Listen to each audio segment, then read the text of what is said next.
हाँ भाई, 12th class के स्टूडेंट थोड़ा अटेंटिव हो जाइए। आपका आज हम एक्सरसाइज 3.4 करने जा रहे हैं, जो आपका चैप्टर चल रहा है मैट्रिसेस का। उसमें आपको एक elementary operation of a matrix की ज़रूरत है। पहले आपको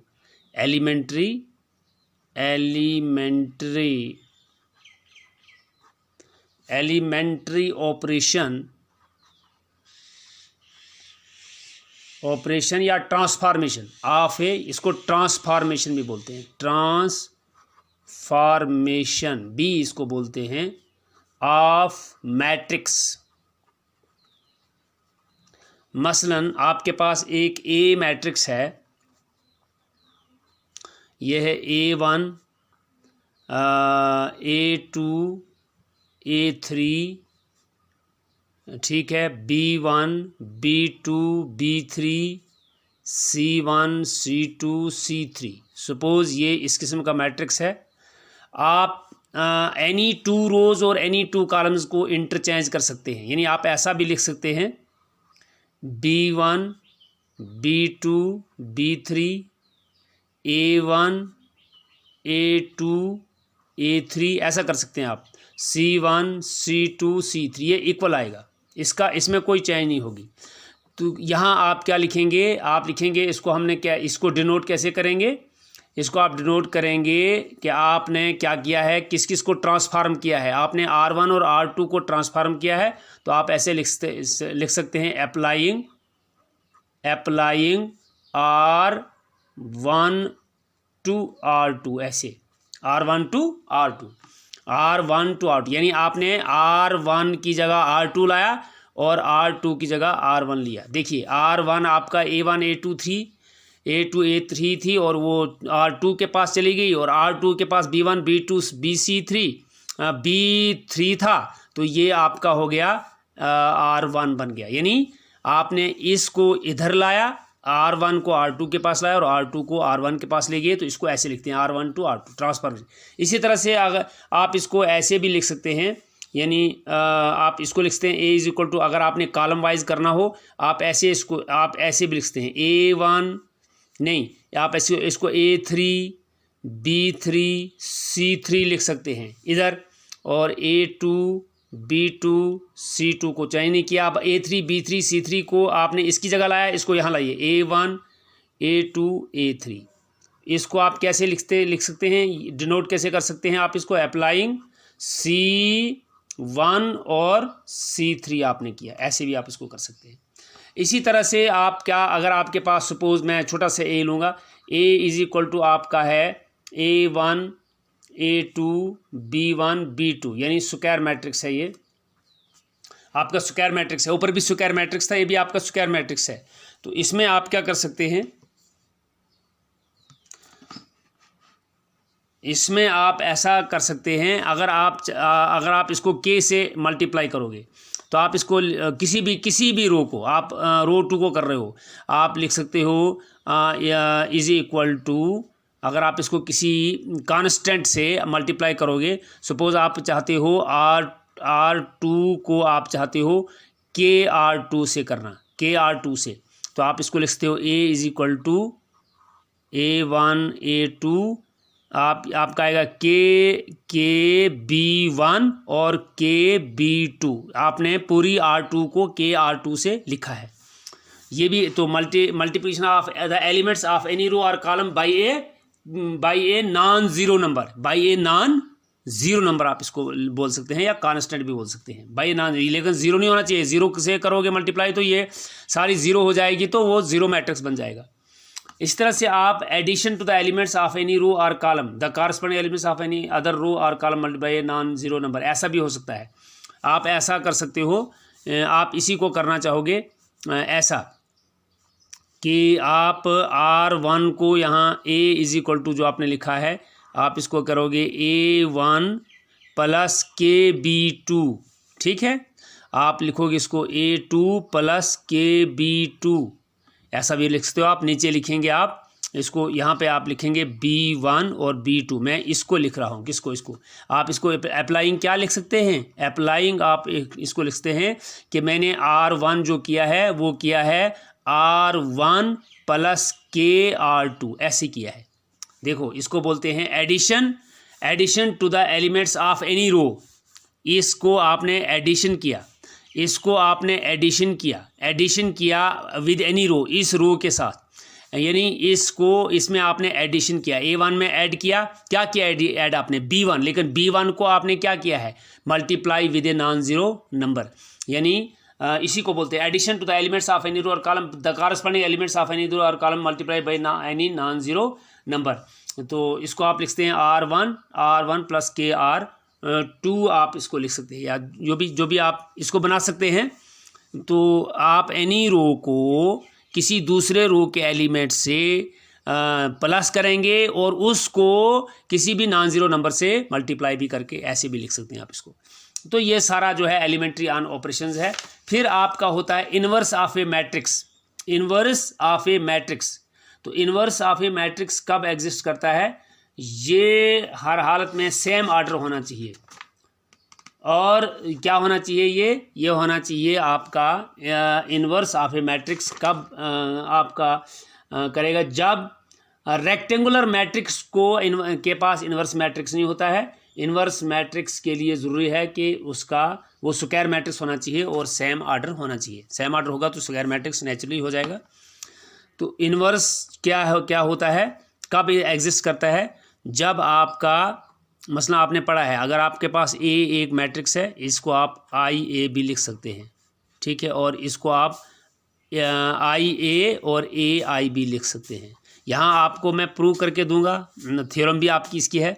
सपोज़ A लेता हूँ मैं 1 2 3 और 4, ठीक है, और मैं I लेता हूँ, आपने 2 क्रॉस 2 में ही लेना है I 1 0 0 1, ये आइडेंटिटी मैट्रिक्स होता है। देखिए आप क्या होगा ये, अब आपका A ये है, आप ज़रा कीजिए I और A को मल्टीप्लाई कीजिए, I और A को मतलब मल्टीप्लाई करेंगे, वो आएगा 1 0 0 और 1, और मल्टीप्लाई हो जाएगा आपका A 1 2 3 4। जब आप मल्टीप्लाई करते हैं, वो आपने सीखा है मल्टीप्लाई कैसे करते हैं, 1 इंटू 1 1 आ जाएगा, 0 इंटू 3 प्लस 0 आ जाएगा, 1 इंटू 2 यानी R1 और C1, R1 और C2, 1 इंटू 2 2 हो जाएगा, 0 इंटू 4 प्लस 0 हो जाएगा। चलिए 0 इंटू 1 हो जाएगा 0, प्लस 1 इंटू 3 3 हो जाएगा, ठीक है, और फिर 0 इंटू 2 हो जाएगा 0, फिर 1 इंटू 4 हो जाएगा प्लस 4। ज़रा कीजिए आप इसको, क्या आ जाएगा आंसर, आपका आंसर आ जाएगा 1 प्लस 0 1, 2 प्लस 0 2, 3 प्लस 0 3, 4 प्लस 0 4। देखिए क्या आ गया, IA क्या निकला आपका A। इसी तरह से AI। तो ये एक आपका फार्मूला होगा जिसके लिए आप इन्वर्स मैट्रिक्स को निकालेंगे, matrix inverse of a matrix निकालेंगे। उसके लिए सीधी हम जाएंगे, आपकी एक्सरसाइज जो है 3.4 क्वेश्चन करेंगे, आपको क्वेश्चन ही उसमें करने हैं। ये देखिए, ये है आपका, ये आपकी एक्सरसाइज है, दिस इज योर एक्सरसाइज 3.4। यहाँ क्वेश्चन यूजिंग एलिमेंट्री ट्रांसफॉर्मेशन, वो भी find the inverse of each of the matrix if it exist in exercise 1 to 17। याद रखना है आपको, इफ इट एग्जिस्ट कब, जब आपका एलिमेंट्री ट्रांसफॉर्मेशन करते करते कहीं आपका सारा कहीं एक रो आपकी सारी ज़ीरो बन जाएगी, या एक कॉलम सारा ज़ीरो बन जाएगा, ज़ीरो एंट्री आ जाएगी किसी भी रो और किसी भी कॉलम में, तो आप उसको बोलेंगे यहाँ पर इसका इन्वर्स एग्जिस्ट नहीं करता है। आगे जब आप पढ़ेंगे वहाँ इन्वर्स एग्जिस्ट करने के लिए डिटरमिनेंट्स के अंदर एक दूसरी बात आ जाएगी। चलिए फिलहाल हम इसको इसी तरीके से करेंगे। आपका है क्वेश्चन नंबर 1, एक्सरसाइज है 3.4। देखिए इसको हम करते हैं, वेरी इंपॉर्टेंट है, find the inverse of the matrix. आपका क्वेश्चन नंबर 1 है, क्वेश्चन नंबर 1 है। क्वेश्चन नंबर 1 में हम क्या करेंगे, ये जो मैट्रिक्स यहाँ दिया है हम लिखेंगे लेट A है आपका, ये A इज इक्वल टू 1 -1 2 और 3, ठीक है भाई। यहाँ आपको इसका इन्वर्स निकालना है, और इसी से अगर आप ये कर पाए, यानी A इक्वल टू IA, और फिर करते करते करते करते आपका क्या हो जाएगा, यहाँ पर एक इन्वर्स, यहाँ एक मैट्रिक्स बनेगा और A एज इट इज़ रहेगा, ए एज इट इज़ रहेगा और यहाँ पर आई जब आ जाएगा तो आप बोलेंगे ये क्या है, ये हमारा ये वाला जो है ये हमारा, आपको याद रखना है अगर A B is equal to B A, अगर A B is equal to B A is equal to I है, आई के बराबर हो जाता है, तो यहाँ आपका बी जो है वो क्या बन जाएगा, बी आपका, यानी अगर बी ए आपका आई हो जाता है तो आपका बी जो है वो क्या है, ए इनवर्स हो जाता है। क्यों? क्योंकि आपने देखा है A inverse into A is equal to I. यहाँ जो आ जाएगा अगर आपका करते करते, यानी आपका ए इक्वल टू आई ए है ना, अगर आपका ए सेम रहता है और यहाँ पर आई बन जाता है तो यहाँ पर बी आना चाहिए, तो इस बी को हम क्या बोलते हैं, ये ए इनवर्स होगा। इसको आपने याद रखना है, जब जब क्वेश्चन की प्रैक्टिस करेंगे आपको खुद पता चल जाएगा। तो देखिए भाई, इसको करने से पहले हमने एक कायदा रखना है, एक कानून यानी एक ज़ाब्ता, एक प्रोसीजर है, एक प्रोसेस है इसका। क्या है वो? अगर ए आपके पास है, suppose A1 A2 B1 B2 है, इसको आपने आई में बनाने के लिए क्या करना है, इसको आपने पहले क्या करना है, ये वाला 1 बनाना है, यहाँ जो एलिमेंट होगा उसको 1 बनाना है, यहाँ जो एलिमेंट है उसको 0 बनाना है, ये वाला 0 बनाना है और ये वाला 1 बनाना है। आपने क्या करना है, अगर 3x3 हो स्क्वायर मैट्रिक्स, तो वहाँ भी आप सबसे पहले क्या पकड़ेंगे, पहले कॉलम को पकड़ेंगे, ठीक है, फिर दूसरे कॉलम को पकड़ेंगे, फिर तीसरे कॉलम को पकड़ेंगे। यहाँ भी आप पहले कॉलम को पकड़ेंगे। आई जो है 2x2 होता है 1 0 0 1, डायगोनल एलिमेंट 1 और बाकी नॉन डायगोनल एलिमेंट 0 होते हैं। तो इस तरीके से आपने चलना है, पहले आपको ये वाला करना है, फिर दूसरे कॉलम में चलना है। अगर 3x3 होगा तो पहले एक कॉलम, फिर दूसरा कॉलम, फिर तीसरा। तो इस तरीके से ये 2x2 है। अगर 3x3 हो, यानी आपका ए जो है यहाँ पे, ए आपका ऐसा है A1 A2 A3 B1 B2 B3 C1 C2 C3, तो यहाँ भी आप क्या करेंगे, आपका जो यहाँ आई जो बनेगा, ये आई इसका क्या होता है, इसका आई होता है 1 0 0 0 1 0 0 0 1। यहाँ पर भी आपने तमाम एलिमेंट्स को, इसको 1 बनाना है, इसको 0 इसको 0 इसको 0 इसको 1 इसको 0 इसको 0 इसको 0 इसको 1।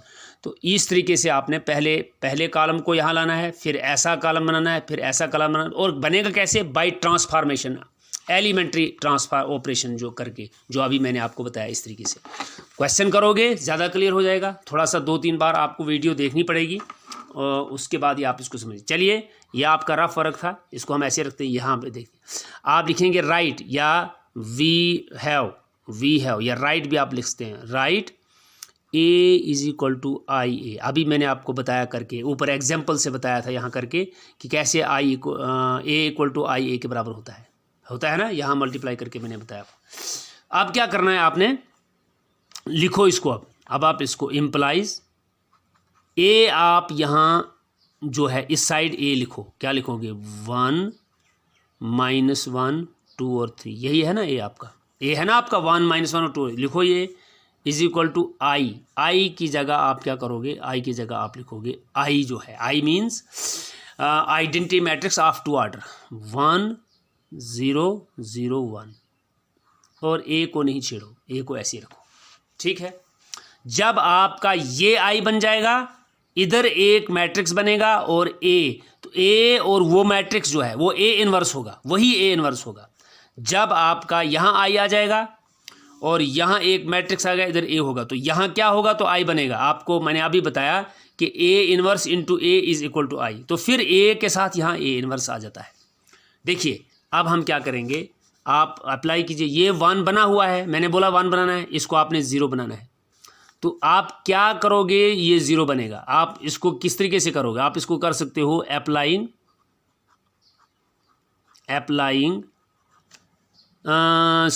R1, no it is R2, R1 में 1 है, अब यहाँ आपने 0 बनाना है, R1 as R1 minus no R2 as R2 minus 2 R1, ठीक है, तो करिए इसको, यह आएगा इम्प्लाइज, आपने R1 को टच नहीं किया, यहाँ R2 की बात की है आपने, ट्रांसफॉर्मेशन R2 को किया है, 1 - 1 एज इट इज। देखिए यहाँ पर आपका 2 है, 2 आपका R2 है, तो उसको क्या बनाया आपने, R2 - 2R1, क्योंकि आपको 0 बनाना है। देखिए इधर 0 बनाना है आपने, 1 था, यहाँ भी 1 है, यहाँ 2 है, इधर 0 आना चाहिए अब। तो देखिए आप जब इधर हम रफ करेंगे, यहाँ पे मैं रफ करूँगा इसका, देखिए भाई आपका R2 क्या है इस वक्त, 2 - 2 × R1 आपका 1 है, 2 × 1, 2 - 2, 2 1s are 2, दैट इज 0, ये 0 बन जाएगा। लेकिन सिर्फ ये वाला नहीं, इसको भी आप करेंगे। यहाँ पर क्या है आपका, यहाँ पे आप कीजिए इसको, आपका यहाँ 3 है, 3 R2 है, -2 × R1, -2 × R1, R1 का -1 है, ये हो गया 3 - +5, that is no minus plus, 2 1s are 2, 3 + 2 5, ये 5 आ जाएगा, घबराना नहीं है, ये 5 आ जाएगा, ये वाला हो गया। इज इक्वल टू, यहाँ पर भी आपको करना है यही पोजीशन, R1 आपने नहीं छेड़ा, लिखिए 1 और 0, R2 है आपका 0 - 2 R1, इधर करेंगे 0 0 - 2 R1, -2 R1 क्या है, 1 है, 1, 0 - 2 दैट इज -2, ये -2 हो गया। अब 1 R2 है, उसमें से -2 × 0, -2 × 0 फिर -0 और 1 - 0 1, ये 1 हो जाएगा इंटू A। ये एक डिफरेंट मैट्रिक्स बनता जा रहा है और इसको हम I की तरफ ला रहे हैं, आइडेंटिटी मैट्रिक्स की तरफ ला रहे हैं। ऑपरेशन दोनों मैट्रिक्स पे, सिर्फ A पे नहीं होगा, A आपने A ही रखना है, यहाँ भी होगा यहाँ भी होगा। A को आपने I बनाने के लिए जो I वाला है उसको भी वही एलिमेंट्री ट्रांसफॉर्मेशन करना है जो आप इस A को कर रहे हो। तो ठीक है भाई, अब मेरा 1 और 0 हो गया। मैं चाहता हूँ मेरा ये C2 में यहाँ 0 हो जाए और 5 की जगह 1 आ जाए, है ना, 0 हो जाए और 5 जो, तो 5 को 1 करने कैसे होगा, जब हम डिवाइड बाई 5 इसको करेंगे, 5 बाई 5 1, लेकिन सिर्फ इसको नहीं कर सकते, इसको भी करना पड़ेगा। और 0 को जब 5 से आप डिवाइड करेंगे तो 0 आएगा, लिहाजा इसमें कोई चेंज नहीं आएगी। तो आप अब करेंगे यहाँ पर क्या करेंगे, इम्प्लाइज, अब आपने फिर R2 को छेड़ना है, R1 को कुछ नहीं करना है, 1 - 1 ऐसे ही। इसको आप कीजिए, यहाँ आप लिखिए अप्लाइंग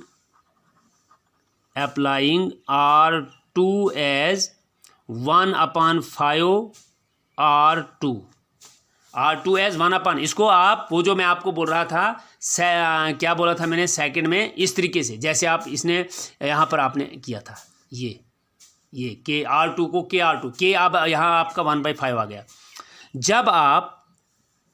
जब आप 0 को यानी R2 कर रहे हो आप, जब आप इसको 1/5 से 1/5 ज़रबे 0 लिखेंगे, इट विल बिकम 0, कोई चेंज नहीं हो इसको।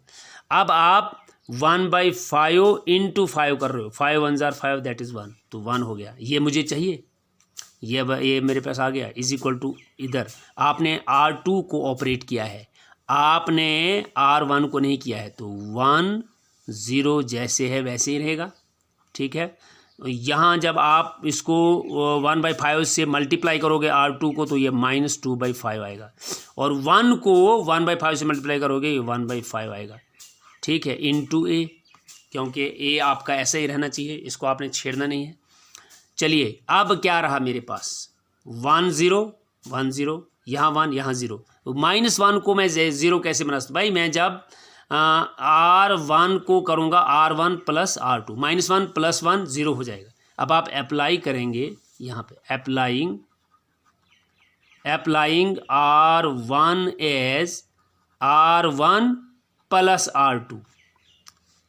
R2, कीजिए, you will get 1 + 0 1, -1 + 1 will become 0, ना 0 आपने छेड़ा ना इसको छेड़ा आपने, ठीक है, इज इक्वल टू, यहाँ भी कीजिए, आपने क्या किया है, R1 को ये और ये ऐड किया है, 1 + 1 - ये 1 प्लस -2/5, एलसीएम आएगा 5, 5 - 2 विल बिकम 3/5, ये बनेगा आपका 3/5 और 0 + 1/5 हो जाएगा अगेन 1/5। R2 को आप टच नहीं किया है आपने, ये आएगा -2/5, ये है आपका 3/5, इट इज़ योर 3/5। तो ये हो गया -2/5 और 1/5 इंटू ए। देखिए इस वक्त ये जो है ये आपका क्या बन गया, एक अलग मैट्रिक्स, और ये आई आ गया। अब अगर आई आ गया इज इक्वल टू, यहाँ पर क्या होना चाहिए, ये ए इनवर्स होना चाहिए और फिर A into A inverse is equal to I, क्योंकि ये आई बन गया। या इसको हम बी भी लिख सकते हैं, तो ये बी जो है that is A inverse, that is A inverse. तो यहाँ पर ये जो है this implies A inverse is equal to कौन, 3/5 1/5 -2/5 1/5। ये हमारा 2 × 2 जो है ये हमारा आ गया ए इनवर्स।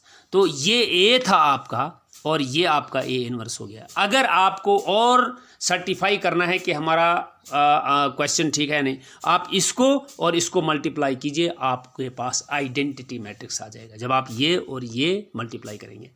तो देखिए मैं दोबारा आपको समझाऊंगा। ये थ्रो रो हमने किया है, थ्रो कॉलम करने का एक दूसरा तरीका है, लेकिन आप एक ही तरीके से कीजिए, थ्रो रो से आप कीजिए। ए आपका है ए इंटू आई, ए क्यों होता है ये मैंने यहाँ आपको एग्जाम्पल से शो करके दिखाया, प्रूव करके दिया। तो फिर ए इक्वल टू आई ए है, यहाँ पर आपको 1 है तो आपको 1 चाहिए क्योंकि आपको यहाँ आई बनाना है इसको। तो 2 को 0 करने के लिए हमने R2 को ऑपरेट किया, R2 - 2R1। देखिए R2 - 2R1 यहाँ लिखना भी है, कैसे आपने इसको ऑपरेट किया इसको लिखना है यहाँ।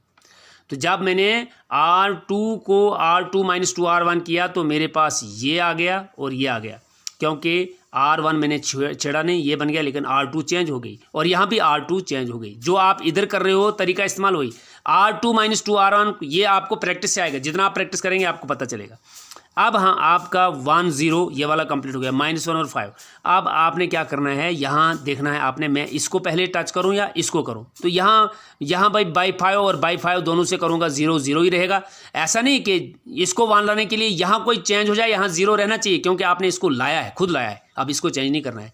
तो यहाँ 5 को डिवाइड बाई 5, तो पूरी R2 को डिवाइड बाई 5 किया, तो किया R2 हमने 1/5 R2 से इसको ऑपरेट किया, तो ये आ गया 0 1। और यहाँ जब आपने R2 को 1/5 R2 1/5 से इसको ज़रब करो, 1/5 से इसको ज़रब करो, तो ये आ गया। अब आपका मसला रहा यहाँ 0 चाहिए, तो नेचुरली इसको और इसको ऐड करेंगे, आप 0 आ जाएगा, -1 + 1। लेकिन ऐसा नहीं है, इसको तो इसको ऐड करने से तो यहाँ 0 आ गया, लेकिन यहाँ कोई और दूसरा यहाँ 1 रहना चाहिए, वो भी याद रखना है, वो भी ध्यान में रखना है। तो आपने 1 + 0 किया तो 1 ही आ गया। फिर जाके आपने ये किया कि मैंने R1 को R1 + R2 से कर दिया। तो इधर अगर आपने R1 + R2 किया तो ये बन गया, इधर भी R1 को R2 से प्लस करना है। जिसको आप यहाँ कर रहे हो उसी में आपने छेड़खानी करनी है। आपने R1 को यहाँ R1 + R2 लिखा है, तो इधर R2 को आप नहीं छेड़ोगे, R2 एज इट इज़ रहेगा, अलबत्ता R1 + R2 जो है वो ये आ गया। तब तक ये आई बन गया। तब ये जब ये आइडेंटिटी मैट्रिक्स आ गया तो आई कब होता है, जब ए इनवर्स और ए आ जाए। लिहाजा ये आपका मैट्रिक्स जो बना ये इनवर्स बना। इस तरीके से आपका ये कंप्लीट हो गया। तो यहाँ इसके जो बाकी क्वेश्चंस हैं आप घर में प्रैक्टिस करेंगे, अगर जो भी होगा तो हम इसको कल कर लेंगे। मैं नेक्स्ट वीडियो में बाकी क्वेश्चंस को डालेंगे, तो कल इंशाल्लाह इस टॉपिक को हम कंप्लीट करेंगे।